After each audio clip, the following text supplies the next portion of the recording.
خاص جگہوں کے بال مشین سے کاٹنا، عام طور سے بغل یا زیر ناف بال ریزر سے کاٹے جاتے ہیں، اگر یہ بال مشین سے کاٹے جائیں تو کیا یہ شریعت کا حق ادا ہو جائے گا؟ سہیل احمد، آسام، انڈیا سے۔ مقصد کاٹنا ہے، جس طرح سے چاہے کاٹیں، جائز ہے ہر طرح سے، لیکن سنت کیا ہے کہ مرد جو ہے زیر ناف بال ریزر سے کاٹے، یہ سنت ہے، اور بغلوں کے بال نوچے یا کوئی ویکس وغیرہ کے ذریعے جڑ سے اکھاڑے، یعنی انگلیوں سے نوچ لیں یا ویکس وغیرہ کے ذریعے جو ہے نا کسی چیز کے ذریعے ایسے اکھاڑ دیں تاکہ جڑ سے نکلے وہ، یہ بغلوں کے لیے سنت ہے، کیونکہ نتف العانہ کا ذکر آتا ہے حدیث میں کہ نبی صلی اللہ علیہ وسلم نے بغلوں کے بال نوچنے کا حکم دیا ہے۔ بہت آسان ہے، پہلی دفعہ میں تھوڑی تکلیف ہوتی ہے، باقی پھر تکلیف نہیں ہوتی۔ اور زیر ناف بال بلیڈ سے صاف کرنا مردوں کے لیے، اور خواتین کے لیے افضل یہ ہے کہ زیر ناف بال وہ کسی کریم وغیرہ سے صاف کر لیں اور بغلوں کے بال وہ نوچیں، یا جو ویکس وغیرہ کے ذریعے نہیں ایسے اکھاڑ دیے جاتے ہیں۔ دیکھیں عدت میں دو چیزیں ہوتی ہیں، پہلی تو بات یہ کہ ایک ہوتی ہے طلاق کی عدت، ایک ہوتی ہے موت کی عدت۔ کسی خاتون کے شوہر کا اگر انتقال ہو جائے تو 4 مہینے 10 دن ان پر عدت لازم ہے، اور اگر وہ پریگننسی تھی خاتون کو تو بچہ پیدا ہونے تک عدت لازم ہے، چاہے وہ بچہ اگلے دن ہی پیدا ہو جائے شوہر کی موت کے، یا وہ ٹھیک 9 مہینے بعد پیدا ہو، تو جب تک بچہ نہیں پیدا ہو جاتا عدت ختم نہیں ہوگی۔ طلاق یافتہ عورت کا بھی یہی ہے کہ اگر وہ پریگننسی ہے اس کو، تو جب تک بچہ نہیں پیدا ہو جاتا عورت کی عدت مکمل نہیں ہوگی، عدت ختم نہیں ہوگی۔ باقی یہ کہ اگر پریگننسی نہیں ہے تو پھر موت کی جو عدت ہے، شوہر اگر مر جائے تو 4 مہینے 10 دن، اور طلاق کی عدت ہے 3 مینسز، 3 دفعہ مینسز آ کے گزر جائیں۔ اور جن خواتین کو مینسز آتے ہی نہیں ہیں، یعنی عمر کم ہے یا عمر بہت زیادہ ہو چکی ہے، مینسز آنے کی عمر ختم ہو گئی ہے، تو ان کی عدت قرآن نے بیان کی ہے 3 مہینے۔ تو اس عدت جو ہے نا، جب بھی عورت عدت گزارے گی، چاہے طلاق کی ہو یا موت کی عدت ہو، تو ایسی صورت میں عورت پر 2 اہم پابندیاں ہیں۔ نمبر 1، گھر سے نہیں نکل سکتی وہ شوہر کے گھر سے۔ نمبر 2، زینت کا کوئی بھی چیز اختیار نہیں کر سکتی۔ ہاں، غسل کر سکتی ہے میل کچیل دور کرنے کے لیے، زینت جسے کہتے ہیں چوڑیاں پہننا، لپسٹک، پاؤڈر وغیرہ، یا خوشبو کا استعمال، سرما بھی نہیں لگا سکتی وہ۔ تو یہ بیسک پابندیاں ہیں۔ اس میں یہ نہیں ہے کہ سفید کپڑے پہن کے رکھے، یہ جو نارمل روٹین کے کپڑے ہیں وہ پہن سکتی ہے، زیادہ زینت والے کپڑے نہ ہو، جو شادی بیاہ میں جانے کے لیے ہوتے ہیں وہ والے نہ ہو، نارمل جو عام طور پہ گھر میں پہنا کرتی تھی وہ کپڑے پہن سکتی ہیں۔ اور آج کل جو ہے نا عدت کی خواتین کو مسائل معلوم نہیں ہوتے، کسی کا انتقال ہو گیا تو وہاں اس کے گھر چلی جاتی ہیں تعزیت کے لیے، بیٹی کی رخصتی ہو رہی ہے تو ہال میں لے گئے، جی اماں عدت میں ہے، لیکن بچے کی رخصتی، بچی کے سر پہ ہاتھ رکھنا چاہتی ہیں، تو بھئی بچی کو اماں کے پاس لے آئیں، وہ وہیں سے ہاتھ رکھ کے ان کو رخصت کر دیں۔ تو جو ہے نا عدت اللہ تعالیٰ کا ایک حکم ہے عورت کے اوپر کہ عدت گزارنا لازم ہے، اور قرآن و سنت نے بہت وضاحت سے اس کے احکام ہیں۔ نبی صلی اللہ علیہ وسلم نے ایک صحابیہ سے فرمایا، زمانے جاہلیت میں 2 سال تم لوگ عدت گزارا کرتے تھے، زمانے جاہلیت میں دیکھا 2 سال تک عدت میں رہے گی، اور مینگنیوں میں بٹھاتے تھے گندگی میں اس کو۔ اسلام نے اس کو ختم کیا، اسلام نے عدت کی مدت کو بھی کم کیا، اور عدت کے حکامات میں بھی بہت نرمی پیدا کی۔ بس اتنے حکام دیے کہ عورت زینت اختیار نہیں کرے گی، زینت، یہ حکام ہے۔ ہاں، کوئی عورت معاشی لحاظ سے بہت مجبور ہو اور کوئی اس کی کفالت کرنے والا نہ ہو، تو پھر وہ ظاہر ہے روٹی تو پہلے ہے، تو پھر شدید مجبوری میں وہ دن میں کمانے کے لیے جا سکتی ہے، دن میں کمانے کے لیے جائے گی، اور جتنا جلدی ہو واپس آ جائے گی، وہاں بھی نامحرم سے اختلاط نہ ہو۔ یہ جو مسئلہ پوچھا ہے کہ اس دوران فون پہ بات کر سکتی ہے، تو اگر ضرورت کی بات ہے تو فون پہ کی جا سکتی ہے، لیکن اپنے گھر کی 4 دیواری میں رہتے ہوئے، کچھ ضرورت کی اگر بات ہو۔ لیکن عورت پر جو نامحرم سے عام حالات میں بھی پردہ فرض ہے، عدت کے دوران یہ پردہ زیادہ فرض ہو جاتا ہے۔ عدت کے دوران نامحرم سے اختلاط یا بات چیت، بلا وجہ کی بات چیت، یہ زیادہ بڑا جرم ہے، زیادہ بڑا گناہ ہے۔ کہ آپ لوگ ہم سب جو خامخواہ کے غموں میں، خامخواہ کی پریشانیوں میں جا رہے ہیں، تو نہ جایا کریں، لائف کو انجوائے کریں۔ اللہ نے ہمیں حصل میں خوشیاں دی ہیں، ٹینشنیں تو صحابہ نے اٹھائی ہیں، سمجھ رہے ہو، پریشانیاں تو ان لوگوں نے اٹھائی ہیں، میدان جنگ میں کٹتے تھے، شہید ہوتے تھے، بھوک کے اس سے یہ حالت ہوتی تھی۔ قرآن کہتا ہے او مسکینن ذا متربا، ایسے مسکین کو کھانا کھلاؤ جس کو بھوک نے اس کے پیٹ کو مٹی سے ملا دیا ہو، زمین پہ پڑ جاتے ہیں نا بھوک کی وجہ سے، وہ لوگ تھے اصل میں جن کو پریشانی تھی، غربت کی، مہنگائی کی۔ ہمیں وہ پریشانیاں نہیں ہیں، ہم غریبیوں پہ اعتماد کر کے بیٹھ گئے ہیں۔ تو خوش رہنا سیکھو۔ اللہ کو یہ نا ٹیڑے میڑے چہرے پسند نہیں ہیں، ہر وقت مصیبت میں یار یہ نہیں ہو رہا، یہ نہیں مل رہا، یوں نہیں مل رہا، ایسے نہیں ہو رہا، یہ اللہ کو خوشی نہیں ہوتی، اللہ کو غصہ آتا ہے۔ دیکھو ایک باپ اپنے بیٹے کو کھلاتا ہے، پلاتا ہے، اس کو مختلف چیزیں دے رہا ہے، بلکہ باپ سے زیادہ شوہر کی مثال زیادہ اچھی طرح سمجھ میں آئے گی. ایک شوہر ہے اپنی بیگم کو کھلاتا بھی ہے, پلاتا بھی ہے, اس کو شاپنگ بھی کراتا ہے, اس کو تمام نعمتیں دے رہا ہے, بیگم ہر وقت منہ بنا کے بیٹھی رہتی ہے. کتنا غصہ آئے گا نا مرد کو, کیونکہ ہم لوگ آدمی ہیں نا, ہم لوگ کو پتا ہے ان چیزوں کا. کتنا غصہ آتا ہے نا آدمی کہے گا بیگم کبھی منہ پہ مسکراہٹ بھی لے آیا کرو, کبھی اچھا بھی بول دیا کرو. ایک آدمی کسی کے گھر گیا, میزبان نے کہا یہ کھانا کھائیے, مہمان نے کہا نہیں, میزبان نے کہا کبھی اچھا بھی کھا لیا کریں, آ جائے کھانا کھا لیں آپ, ٹھیک ہے نا. تو کتنا غصہ آتا ہے نا آدمی کو ناشکری بیوی پہ. بھائی بیگم کبھی منہ سے اچھا بھی بول دیا کرو. تو اس کو اتنا غصہ نہیں آتا, آپ کو اتنا غصہ نہیں آتا جتنا اللہ کو آتا ہے کہ ان کو ساری نعمتیں مل رہی ہیں, ساری خوشیاں, کھا رہے ہیں, پی رہے ہیں, سو رہے ہیں. ان کو ٹینشن اس کی ہو رہی ہے میرا بچہ سٹی اسکول میں کیوں نہیں پڑھ رہا, بیکن ہاؤس میں کیوں نہیں پڑھ رہا, اور مجھے ذاتی گھر کیوں نہیں مل رہا. تو اللہ کو غصہ آتا ہے ان چیزوں پہ. تو اللہ کو خوش لوگ پسند ہیں, سمجھتے ہو. غمزدہ لوگ اللہ کو بالکل بھی پسند نہیں ہے. غم صرف ایک اٹھاؤ, آخرت کا. غم کون سا اٹھاؤ؟ آخرت. میں آپ کو بتاؤں, ہم نے اللہ والوں کو دیکھا ہے, ان کو جب کوئی دنیا کی مصیبت پہنچتی ہے نا, تو ان کو غمزدہ ہوتے ہوئے شرم آ رہی ہوتی ہے. غمزدہ ہوتے ہوئے شرم آ رہی ہوتی ہے کہ اللہ کو کیا منہ دکھائیں گے. اللہ کہے گا اتنی خوشیاں تجھے دی ہیں. ہمارے حضرت مفتی رشید احمد صاحب رحمہ اللہ آخر عمر میں بیمار ہو گئے, تو جب کوئی ان کے پاس عیادت کے لیے جاتا نا, تو ایک عالم آئے ان کی خدمت میں, عیادت کے لیے گئے اور کہنے لگے آپ کو دیکھ کے بڑی ٹینشن ہو رہی ہے. تو حضرت نے فرمایا کہ مجھے تو ہو نہیں رہی, آپ کو پتہ نہیں کیوں ہو رہی ہے. انہوں نے فرمایا کہ میری عمر 70 سال سے زیادہ ہو گئی ہے, اب بھی بیمار نہیں ہوں گا تو کب ہوں گا بیمار بھائی. اب تو اس عمر میں تو زیادہ تر لوگ مر چکے ہوتے ہیں, ہم زندہ ہیں اس پہ غنیمت ہے بھائی. تو ٹینشن نہیں لے رہے تھے. وہ کہہ رہے ہیں اب بھی نہیں بیمار ہوں گے تو کب ہوں گے بھائی, اب تو بیماری کی عمر ہے بھائی, اب تو جو ہے غریبی چل رہا ہے. پھر بھی مانتے نہیں تھے کہ میں بیمار ہوں. ٹھیک ہے نا, ان کو کہ مجھے شرم آتی ہے اپنے آپ کو بیمار کہتے ہوئے.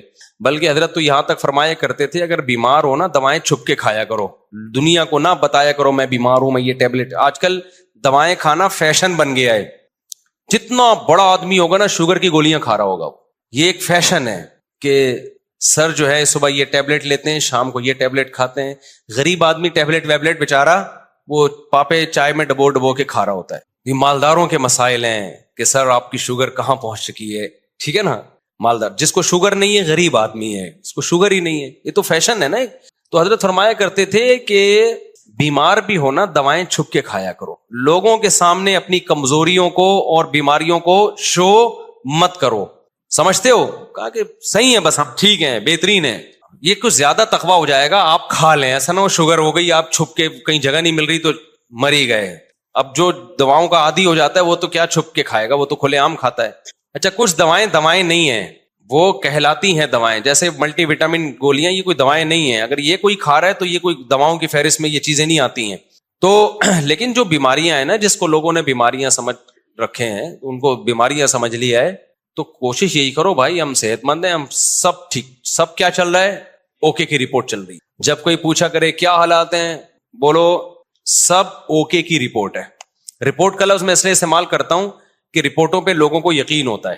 دیکھو آپ کسی سے پوچھ رہے ہیں کہ آپ کے جگر ٹھیک کام کر رہا ہے, لیور ٹھیک ہے, آپ کا کڈنی ٹھیک ہے, وہ کہے گا ہاں ٹھیک ہے. آپ کہیں گے رپورٹ ہے تمہارے پاس, لیب سے رپورٹ ہے, وہ کہے گا ہاں جی یہ رپورٹ ہے. تو رپورٹ دیکھ کے یقین آ جائے گا نا.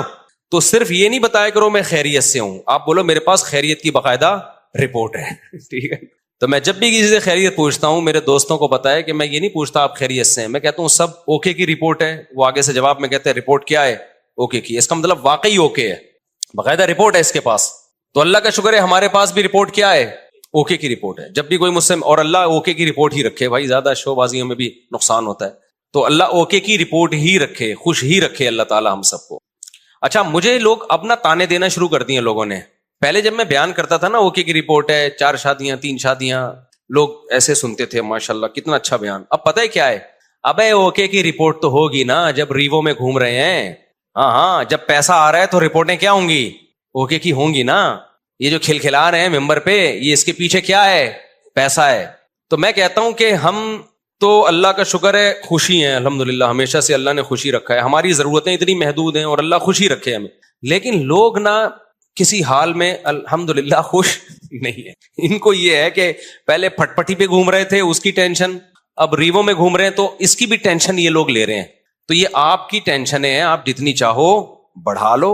ہم جب کسی کو ریوو میں گھومتا ہوا دیکھتے تھے, ہم اپنی پھٹ پٹی پہ گھومتے تھے, اس وقت بھی ہمیں ٹینشن نہیں ہوتی تھی.